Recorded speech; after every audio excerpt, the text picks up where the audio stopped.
Hi everyone, welcome to my channel. ತಮ್ಮೆಲ್ಲರಿಗೂ ಕೂಡ ನಮ್ಮ ಚಾನಲ್ಗೆ ಸ್ವಾಗತವನ್ನು ಕೋರುತ್ತಾ, ಕರ್ನಾಟಕ ವಸತಿ ಶಿಕ್ಷಣ ಸಂಸ್ಥೆಗಳ ಸಂಘದ ವ್ಯಾಪ್ತಿಯಲ್ಲಿ ರಾಜ್ಯಾದ್ಯಂತ ಕಾರ್ಯನಿರ್ವಹಿಸುತ್ತಿರುವ ವಸತಿ ಶಾಲೆಗಳಲ್ಲಿ 2025-26ನೇ ಶೈಕ್ಷಣಿಕ ಸಾಲಿಗೆ ವಿಶೇಷ ವರ್ಗಗಳ ಅಭ್ಯರ್ಥಿಗಳಿಗೆ 6ನೇ ತರಗತಿಗೆ ದಾಖಲಾತಿ ಮಾಡುವ ಕುರಿತಂತೆ ನಿನ್ನೆ ದಿನಾಂಕ 4/3/2025ರಂದು ಇಲ್ಲಿ ಕ್ರೈಸ್ ಅವರು ಅಂದರೆ ಕರ್ನಾಟಕ ವಸತಿ ಶಿಕ್ಷಣ ಸಂಸ್ಥೆಗಳ ಸಂಘದಿಂದ ಒಂದು ಆದೇಶವನ್ನು, ಒಂದು ಗೈಡ್ಲೈನ್ಸನ್ನು ಬಿಡುಗಡೆ ಮಾಡಲಾಗಿದೆ.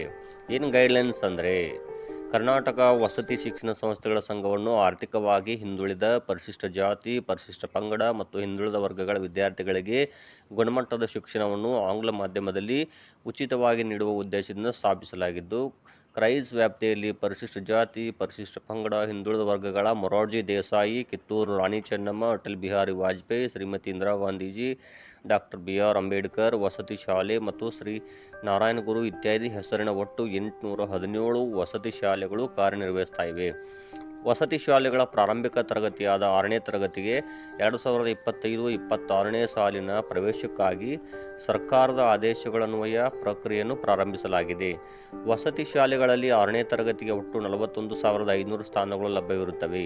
ಸದರಿ ಸ್ಥಾನಗಳಿಗೆ 2 ವಿಧಾನಗಳ ಮೂಲಕ ದಾಖಲಾತಿ ಪ್ರಕ್ರಿಯೆಯನ್ನು ಪ್ರಾರಂಭಿಸಲಾಗಿದೆ.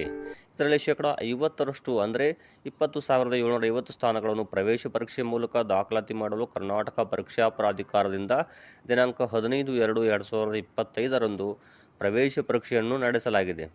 ಹಾಗೂ ಉಳಿದ 50% ಅಂದರೆ 20,750 ಸ್ಥಾನಗಳನ್ನು ವಿಶೇಷ ವರ್ಗಗಳ ಅಭ್ಯರ್ಥಿಗಳಿಗೆ ಪ್ರವೇಶ ಪರೀಕ್ಷೆ ಇಲ್ಲದೆ ನೇರ ದಾಖಲಾತಿ ಮಾಡಿಕೊಳ್ಳಲು ಈ ಕೆಳಕಂಡಂತೆ ಅವಕಾಶವನ್ನು ಕಲ್ಪಿಸಲಾಗಿದೆ. ವಿಶೇಷ ವರ್ಗಗಳಿಗೆ ಪ್ರವೇಶ ಪರೀಕ್ಷೆ ಇಲ್ಲದೆ ನೇರ ದಾಖಲಾತಿ ಬಗ್ಗೆ ಸರ್ಕಾರದ ಆದೇಶ ಸಂಖ್ಯೆ ಸ.ಕ.ಇ. 399 MDS 2022 ಬೆಂಗಳೂರು ದಿನಾಂಕ 15/2/2024ರಂತೆ ಈ ಕೆಳಕಂಡಂತೆ ವಿಶೇಷ ವರ್ಗಗಳ ಅಭ್ಯರ್ಥಿಗಳಿಗೆ 50% ಅಂದರೆ 20,750 ಸ್ಥಾನಗಳನ್ನು ಮೀಸಲಿಟ್ಟು ಪ್ರವೇಶ ಪರೀಕ್ಷೆಯಲ್ಲದೆ ನೇರ ದಾಖಲಾತಿಗಾಗಿ ಅವಕಾಶವನ್ನು ಕಲ್ಪಿಸಲಾಗಿದ್ದು, ವಿವರಗಳು ಕೆಳಕಂಡಂತಿವೆ. ಇಲ್ಲಿ ಒಟ್ಟಾರೆಯಾಗಿ 5 ಹಂತಗಳಲ್ಲಿ ಅಂದರೆ ವಿಶೇಷ ವರ್ಗಗಳು 5 ರೀತಿ ಇದೆ. ಮೊದಲನೇದಾಗಿ ಸಫಾಯಿ ಕರ್ಮಚಾರಿಗಳು, ಗುರುತಿಸಿರುವ ಮ್ಯಾನ್ಯುವಲ್ ಸ್ಕ್ಯಾವೆಂಜರ್, ಚಿಂದಿ ಆಯುವವರು, ಸ್ಮಶಾನ ಕಾರ್ಮಿಕರ ಮಕ್ಕಳು. ಎರಡನೇದಾಗಿ ಬಾಲ ಕಾರ್ಮಿಕರು, ಜೀತ ವಿಮುಕ್ತ ಕಾರ್ಮಿಕರ ಮಕ್ಕಳು, ಗುರುತಿಸಿರುವ ಮಾಜಿ ದೇವದಾಸಿಯರ ಮಕ್ಕಳು. ಮೂರನೇದಾಗಿ 25ಕ್ಕಿಂತ ಹೆಚ್ಚು ಅಂಗವಿಕಲತೆ ಹೊಂದಿರುವ ಮಕ್ಕಳು, HIV-ಗೆ ತುತ್ತಾದ ಪೋಷಕರ ಮಕ್ಕಳು, ಒಬ್ಬ ಪೋಷಕರನ್ನು ಹೊಂದಿರುವ ಮಕ್ಕಳು ಅಥವಾ ಅನಾಥ ಮಕ್ಕಳು. ಇನ್ನು 4ನೇದಾಗಿ ಗುರುತಿಸಿರುವ ಅಲೆಮಾರಿ, ಅರೆ ಅಲೆಮಾರಿ, ಸೂಕ್ಷ್ಮ, ಅತಿ ಸೂಕ್ಷ್ಮ ಸಮುದಾಯದ ಮತ್ತು ಸೈನಿಕರು ಹಾಗೂ ಮಾಜಿ ಸೈನಿಕರು ಮತ್ತು ಸರ್ಕಾರಿ ಯೋಜನೆಗಳಿಂದ ಸ್ಥಳಾಂತರಗೊಂಡ ಪೋಷಕರ ಮಕ್ಕಳು. ಇನ್ನು ಪರಿಶಿಷ್ಟ ಜಾತಿ, ಪರಿಶಿಷ್ಟ ಪಂಗಡಗಳ ಆಶ್ರಮ ಶಾಲೆಗಳಲ್ಲಿ 5ನೇ ತರಗತಿಯಲ್ಲಿ ಉತ್ತೀರ್ಣರಾದ ಮಕ್ಕಳು. ಇವರೆಲ್ಲರಿಗೂ ಕೂಡ ಅಂದರೆ ಸೀರಿಯಲ್ ನಂಬರ್ 1ರ ಪ್ರಕಾರ ಪ್ರತಿಯೊಬ್ಬರಿಗೂ ಇಲ್ಲಿ 10% ಮೀಸಲಾತಿ ಇರುತ್ತದೆ. ಅಂದರೆ ಒಂದು ಶಾಲೆಯಲ್ಲಿ 100 ಸ್ಥಾನಗಳಿದ್ದರೆ 50 ಸ್ಥಾನಗಳನ್ನು ಪ್ರವೇಶ ಪರೀಕ್ಷೆ ಮೂಲಕ, ಇನ್ನುಳಿದ 50 ಸ್ಥಾನಗಳನ್ನು ನೇರವಾಗಿ ವಿಶೇಷ ವರ್ಗಗಳಿಗೆ ಪರೀಕ್ಷೆ ಇಲ್ಲದೆ ದಾಖಲಾತಿ ಮಾಡಿಕೊಳ್ತಾರೆ. ಇಲ್ಲಿ ಮೇಲ್ಕಂಡ ಎಲ್ಲ ವಿಶೇಷ ವರ್ಗಗಳಿಗೆ ಸೇರಿದ ಅಭ್ಯರ್ಥಿಗಳಿಗೆ ನೇರವಾಗಿ ಕರ್ನಾಟಕ ವಸತಿ ಶಿಕ್ಷಣ ಸಂಸ್ಥೆಗಳ ಸಂಘದ ವ್ಯಾಪ್ತಿಯ ವಸತಿ ಶಾಲೆಗಳಿಗೆ ನೇರವಾಗಿ ದಾಖಲಾತಿಯನ್ನು ಮಾಡಿಕೊಳ್ಳುವ ಸಂಬಂಧ ಕ್ರೈಸ್ ವೆಬ್ಸೈಟ್ https://criskarnataka.gov.in ನಲ್ಲಿ ಅವಕಾಶವನ್ನು ಕಲ್ಪಿಸಲಾಗುತ್ತದೆ. ಇದಕ್ಕೆ ಸಂಬಂಧಿಸಿದಂತೆ 5ನೇ ತರಗತಿ ವಿದ್ಯಾರ್ಥಿಗಳ ವಾರ್ಷಿಕ ಪರೀಕ್ಷೆ ಮುಗಿದು ಫಲಿತಾಂಶ ಪ್ರಕಟವಾದ ನಂತರದಲ್ಲಿ ಕ್ರೈಸ್ ವೆಬ್ಸೈಟ್ನಲ್ಲಿ ಅವಕಾಶವನ್ನು ನೀಡಲಾಗುತ್ತದೆ. ಆದ್ದರಿಂದ ಸಂಘದ ವಸತಿ ಶಾಲೆಗಳಲ್ಲಿ ವಿಶೇಷ ವರ್ಗದ ಅಡಿಯಲ್ಲಿ ಪ್ರವೇಶ ಬಯಸುವ ವಿದ್ಯಾರ್ಥಿಗಳು ಮೇಲ್ಕಂಡ ಲಿಂಕ್ನಲ್ಲಿ ಅರ್ಜಿ ಸಲ್ಲಿಸಿ ಪ್ರವೇಶ ಪತ್ರವನ್ನು ಡೌನ್ಲೋಡ್ ಮಾಡಿಕೊಳ್ಳಬಹುದು. ತದನಂತರ ಸಂಬಂಧಪಟ್ಟ ವರ್ಗ, ಜಾತಿ ಪ್ರಮಾಣಪತ್ರ, ಆದಾಯ ಪ್ರಮಾಣಪತ್ರ, ಆಧಾರ್ ಕಾರ್ಡ್, 5ನೇ ತರಗತಿ ಅಂಕಪಟ್ಟಿ, ಪಾಸ್ಪೋರ್ಟ್ ಸೈಜ್ ಮತ್ತು ಸ್ಟ್ಯಾಂಪ್ ಸೈಜ್ ಫೋಟೋಗಳೊಂದಿಗೆ ತಮ್ಮ ಪ್ರವೇಶಾತಿ ಪತ್ರದೊಂದಿಗೆ ನಿಯಮಾನುಸಾರ ಆಯ್ಕೆಗೊಂಡ ವಸತಿ ಶಾಲೆಯಲ್ಲಿ ತಮ್ಮ ದಾಖಲಾತಿಗಳನ್ನು ನೀಡಿ 6ನೇ ತರಗತಿಗೆ ದಾಖಲಾತಿಯನ್ನು ಪಡೆಯಬಹುದಾಗಿದೆ. ಇದಕ್ಕೆ ಸಂಬಂಧಪಟ್ಟಂತೆ ಕರ್ನಾಟಕ ಸರ್ಕಾರದ ನಡವಳಿಕೆಗಳು ಅಂದರೆ ಒಂದು ಆದೇಶವನ್ನು, ಒಂದು ಆರ್ಡರನ್ನು ಪಾಸ್ ಮಾಡಿರ್ತಾರೆ ಸರ್ಕಾರದಿಂದ. ಅದೇನಪ್ಪ ಅಂದರೆ, ಕರ್ನಾಟಕ ವಸತಿ ಶಿಕ್ಷಣ ಸಂಸ್ಥೆಗಳ ಸಂಘದ ಅಧೀನದಲ್ಲಿ ಕಾರ್ಯನಿರ್ವಹಿಸುತ್ತಿರುವ ವಸತಿ ಶಾಲೆಗಳಲ್ಲಿ 6ನೇ ತರಗತಿಗೆ ಪ್ರವೇಶಾವಕಾಶ ನೀಡಲು ಮೀಸಲಾತಿಯನ್ನು ಪರಿಷ್ಕರಿಸಿದ್ದಾರೆ. ಇಲ್ಲಿ ಮೇಲೆ ಓದಲಾದ ಆದೇಶದಲ್ಲಿ ಈಗಾಗಲೇ ಸಂಪೂರ್ಣವಾಗಿದ್ದು 2023-24ನೇ ಸಾಲಿನಿಂದಲೇ ಇದು ಪ್ರಾರಂಭವಾಗಿರುತ್ತದೆ.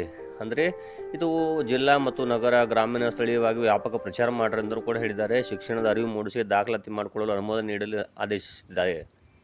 ಇನ್ನು ಮೇಲೆ ಓದಲಾದ ಕ್ರಮಾಂಕ 5ರಲ್ಲಿ 19/10/2023 ವಾಲ್ಮೀಕಿ ಆಶ್ರಮ ಶಾಲೆಯಲ್ಲಿ 5ನೇ ತರಗತಿ ಉತ್ತೀರ್ಣರಾದ ವಿದ್ಯಾರ್ಥಿಗಳ ಶೈಕ್ಷಣಿಕ ಹಿತದೃಷ್ಟಿಯಿಂದ ಕರ್ನಾಟಕ ವಸತಿ ಶಿಕ್ಷಣ ಸಂಸ್ಥೆಗಳ ಸಂಘದ ಅಧೀನದಲ್ಲಿ ಕಾರ್ಯನಿರ್ವಹಿಸುತ್ತಿರುವ ಎಲ್ಲ ವಸತಿ ಶಾಲೆಗಳಲ್ಲಿ ಪ್ರವೇಶ ಪರೀಕ್ಷೆ ಇಲ್ಲದೆ ನೇರವಾಗಿ ದಾಖಲಾತಿ ಮಾಡಲು ಇಲ್ಲಿ ತಿಳಿಸಲಾಗಿರುತ್ತದೆ.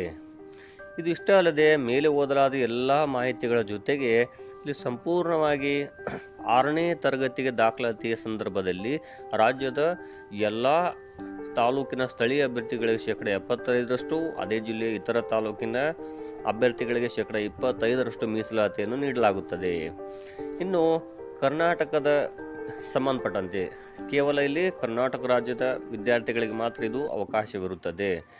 ಇನ್ನೊಂದು ವಿಷಯ ಏನಪ್ಪ ಅಂದರೆ ಇಲ್ಲಿ ಒಟ್ಟಾರೆಯಾಗಿ ಕರ್ನಾಟಕ ವಸತಿ ಶಿಕ್ಷಣ ಸಂಸ್ಥೆಗಳ ಸಂಘದ ಅಧೀನದಲ್ಲಿ ಬರುವ 807 ವಸತಿ ಶಾಲೆಗಳಿಗೆ ಈ ಕೆಳಕಂಡಂತೆ ವಿಶೇಷ ವರ್ಗಗಳಿಗೆ ಮೀಸಲಾತಿಯನ್ನು ನಿಗದಿಪಡಿಸಿ 6ನೇ ತರಗತಿಗೆ ಪ್ರವೇಶ ಕಲ್ಪಿಸಲು ಅನುಮೋದನೆ ನೀಡಲಾಗಿದೆ.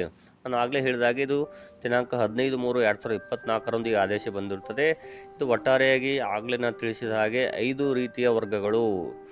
ಉದಾಹರಣೆಗಾಗಿ ಸಫಾಯಿ ಕರ್ಮಚಾರಿ, ಬಾಲಕಾರ್ಮಿಕರು, ಜೀತ ವಿಮುಕ್ತ ಮಕ್ಕಳು, 25%ಕ್ಕಿಂತ ಹೆಚ್ಚು ಅಂಗವಿಕಲ ಹೊಂದಿರುವ ಮಕ್ಕಳು, HIV ತುತ್ತಾದ ಪೋಷಕರ ಮಕ್ಕಳು, ಒಬ್ಬ ಪೋಷಕರನ್ನು ಹೊಂದಿರುವ ಅಥವಾ ಅನಾಥ ಮಕ್ಕಳು, ಗುರುತಿಸಿರುವ ಅಲೆಮಾರಿ ಮಕ್ಕಳು, ಮಾಜಿ ಸೈನಿಕರ ಮಕ್ಕಳು ಮತ್ತು ಪರಿಶಿಷ್ಟ ಜಾತಿ, ಪರಿಶಿಷ್ಟ ಪಂಗಡ ಆಶ್ರಮ ವಸತಿ ಶಾಲೆಗಳಲ್ಲಿ 5ನೇ ತರಗತಿ ಓದುತ್ತಿರುವ ಮಕ್ಕಳು ಇವರೆಲ್ಲರಿಗೂ ಕೂಡ ಮೀಸಲಾತಿಯನ್ನು ಅಂದರೆ 10% ಮೀಸಲಾತಿಯನ್ನು ನೀಡಲಾಗಿದೆ. ಪ್ರಮುಖವಾಗಿ ಇಲ್ಲೊಂದಿಷ್ಟು ಷರತ್ತುಗಳನ್ನು ಹಾಕಿರ್ತಾರೆ. ಮೊದಲು ಅರ್ಜಿ ಸಲ್ಲಿಸಿದಂಥವರಿಗೆ ಮೊದಲ ಆದ್ಯತೆಯ ಮೇಲೆ ಪ್ರವೇಶಾತಿಯನ್ನು ನೀಡಲಾಗುತ್ತದೆ. ಆದ್ದರಿಂದ ತಾವುಗಳು ಪ್ರಮುಖವಾಗಿ ದಿನಾಂಕ ಘೋಷಣೆ ಆದ ಕೂಡಲೇ ಅರ್ಜಿಯನ್ನು ಸಲ್ಲಿಸಬೇಕು. ನಾನು ಕೂಡ ಆ ಸಂದರ್ಭದಲ್ಲಿ ಮತ್ತೊಂದು ವಿಡಿಯೋ ಮಾಡಿ ನಿಮಗೆ ತಿಳಿಸ್ತೀನಿ. ಇನ್ನು 2ನೇದಾಗಿ ಸರ್ಕಾರದ ಆದೇಶ ಸಂಖ್ಯೆಯ ಪ್ರಕಾರ ನಿಬಂಧನೆ, ಷರತ್ತುಗಳು, ಮಾರ್ಗಸೂಚಿಗಳನ್ನು ಅನುಷ್ಠಾನಗೊಳಿಸತಕ್ಕದ್ದು. ಪ್ರವೇಶಾತಿ ಸಂದರ್ಭದಲ್ಲಿ ಮೇಲ್ಕಂಡ ವರ್ಗಗಳಲ್ಲಿ ಯಾವುದಾದ್ರೂ ವರ್ಗದಲ್ಲಿ ಸೀಟು ಖಾಲಿ ಉಳಿದಲ್ಲಿ ಉಳಿದ ವರ್ಗಗಳ ಅರ್ಜಿಗಳನ್ನು ಪರಿಗಣಿಸುವುದು. ಪ್ರವೇಶಾತಿ ನೀಡುವ ಸಂದರ್ಭದಲ್ಲಿ ಪಾರದರ್ಶಕತೆಯನ್ನು ಕಾಪಾಡುವುದು ಎಂದು ಇಲ್ಲಿ ಸರ್ಕಾರ ಆದೇಶ ನೀಡಿರುತ್ತದೆ. ಈಗಾಗಲೇ ನಮ್ಮ ವಚನ ಶಿಕ್ಷಣ ವಂಚಿತರಿಗೆ ಉಚಿತ ಶಿಕ್ಷಣ ಎನ್ನುವಂತೆ 2025-26ನೇ ಶೈಕ್ಷಣಿಕ ಸಾಲಿಗೆ ವಸತಿ ಶಾಲೆಗಳು 6ನೇ ತರಗತಿ ಪ್ರವೇಶಕ್ಕಾಗಿ ಅರ್ಜಿಯನ್ನು ಕೂಡ ಇಲ್ಲಿ ಕರೆದಿರ್ತಾರೆ.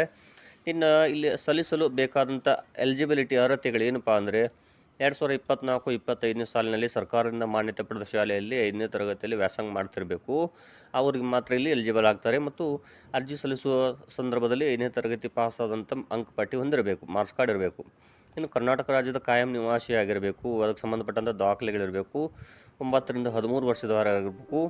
ಇನ್ನು ಪರಿಶಿಷ್ಟ ಜಾತಿ, ಪರಿಶಿಷ್ಟ ಪಂಗಡ ಸೇರಿದ ಅಭ್ಯರ್ಥಿಯ ಕುಟುಂಬದ ವಾರ್ಷಿಕ ಆದಾಯ 2.5 ಲಕ್ಷ ಮತ್ತು ಹಿಂದುಳಿದ ವರ್ಗಕ್ಕೆ ಸೇರಿದ 2A, 2B, 3A, 3B ಅಭ್ಯರ್ಥಿಗಳ ಕುಟುಂಬದ ವಾರ್ಷಿಕ ಆದಾಯ 1 ಲಕ್ಷ ಮಿತಿ ಒಳಗಿರಬೇಕು.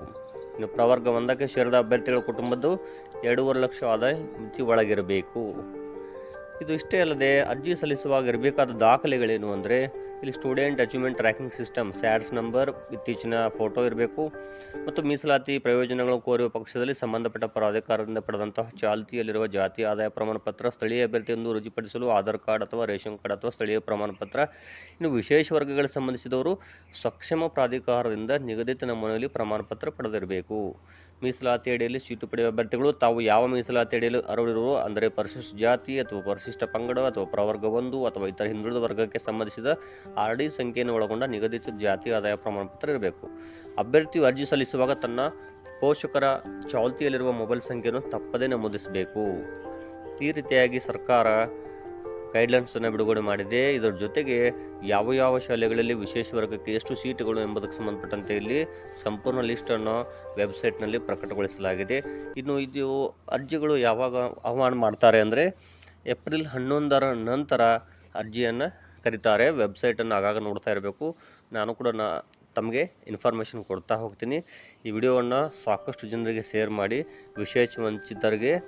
ವಿಶೇಷ ವರ್ಗಗಳಿಗೆ, ಶಿಕ್ಷಣ ವಂಚಿತರಿಗೆ ಇದು ಬಹಳ ಉಪಯೋಗಕ್ಕೆ ಬರುತ್ತೆ. ಆದ್ದರಿಂದ ವಿಶೇಷ ವರ್ಗಗಳು ಯಾರ್ಯಾರಿದ್ದಾರೆ ಅವರೆಲ್ಲರಿಗೂ ಕೂಡ ಈ ವಿಡಿಯೋವನ್ನು ಶೇರ್ ಮಾಡಿ ಮತ್ತು ಮೊದಲ ಬಾರಿಗೆ ನಮ್ಮ ಚಾನಲನ್ನು ನೋಡ್ತಿರೋರು ಕೂಡ ಸಬ್ಸ್ಕ್ರೈಬ್ ಮಾಡಿ ಮತ್ತು ವಿಡಿಯೋ ಇಷ್ಟ ಆದರೆ ಲೈಕ್ ಮಾಡಿ ಅಂತ ಹೇಳ್ತಾ ಧನ್ಯವಾದಗಳು.